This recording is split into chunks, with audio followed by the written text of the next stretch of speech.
ಮಾಡಿದ್ರ ಜಿಟಿ ದೇವೇಗೌಡ? ಈ ಬಗ್ಗೆ ನನಗೂ ಗೊತ್ತಿಲ್ಲ ಅಂತ ಹೇಳಿದ್ದಾರೆ ಜಿಟಿ ದೇವೇಗೌಡ ಪುತ್ರ. ಅವರ ಜೊತೆ ನಮ್ಮ ಪಕ್ಷದ ವರಿಷ್ಠರು ಚರ್ಚೆ ಮಾಡಿದ್ರು. ಹಾಗಾದ್ರೆ ಕ್ರಾಸ್ ವೋಟ್ ಮಾಡಿದ್ದಾರಾ ಜಿಟಿ ದೇವೇಗೌಡ?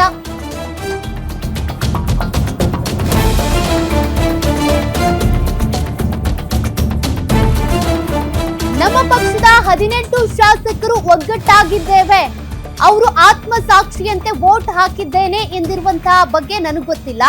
ಅವ್ರ ಹೇಳಿಕೆ ಬಗ್ಗೆ ನೀವು ಅವರನ್ನೇ ಕೇಳಿ.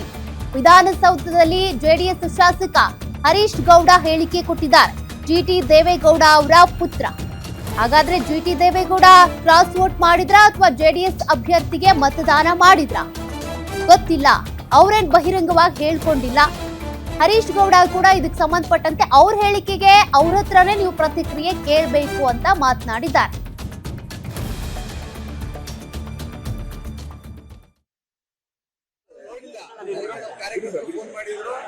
ಅಲ್ಲಿ ನಿಮ್ದು ಯಾವ್ದೋ ನ್ಯೂಸ್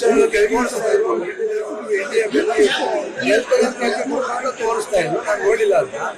ಆದ್ರಿಂದ ಆ ಹೇಳಿಕೆ ಕೊಟ್ಟ ಮೇಲೆ ಬಹುಶಃ ಅನುಮಾನ ಎಲ್ಲಿ ವ್ಯಕ್ತಪಡಿಸ್ತೀವಿ ಅಂತ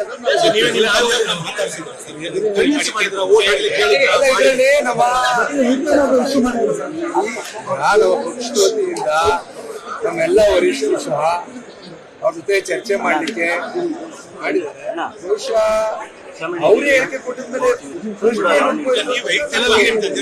ಈಗ ನಾನು ಹೇಳ್ತಕ್ಕಂಥದ್ದು ಇಷ್ಟೇ, ಯಾವುದೇ ಗೊಂದಲ ಬೇಡ. ನಮ್ಮ ಪಕ್ಷದಲ್ಲಿ ಎಲ್ಲ 18 ಜನ ಒಗ್ಗಟ್ಟಾಗಿದ್ದೀವಿ, ಎಲ್ಲ 18 ಜನ ನಾವು ಜೆಡಿಎಸ್ ಪಕ್ಷ ಮಾತಾಡಿದ್ವಿ. ಯಾಕಂದ್ರೆ ಆತ್ಮಸಾಕ್ಷಿ ಬದಲು ನಾನು ಜೆಡಿಎಸ್ ವೋಟ್ ಹಾಕಿ ಹೇಳಕ್ ಯಾಕೆ ಹಿಂಜರಿಕೆ ದೇವೇಗೌಡರಿಗೆ ಅಂತ ಅದನ್ನ ನೀವು ಅವ್ರನ್ನೇ ಕೇಳಬೇಕು. ಆದ್ರಿಂದ ಈ ಪ್ರಶ್ನೆ ನಾನು ಹೇಳ್ತಕ್ಕಂಥದ್ದು ಇಷ್ಟೇ, ನಮ್ಮ ಜೆಡಿಎಸ್ ಪಕ್ಷದ ವತಿಯಿಂದ ನಾವೆಲ್ಲ 18 ಜನ ಒಟ್ಟಾಗಿದ್ದೀವಿ, ಒಟ್ಟಾಗಿ ಜೆಡಿಎಸ್ ಪಕ್ಷಕ್ಕೆ ಮತದಾನ ಗೋವಿಂದರಾಜ ಮತದಾನ ನಾವು ಒಟ್ಟಾರೆಯಾಗಿ ಜೆಡಿಎಸ್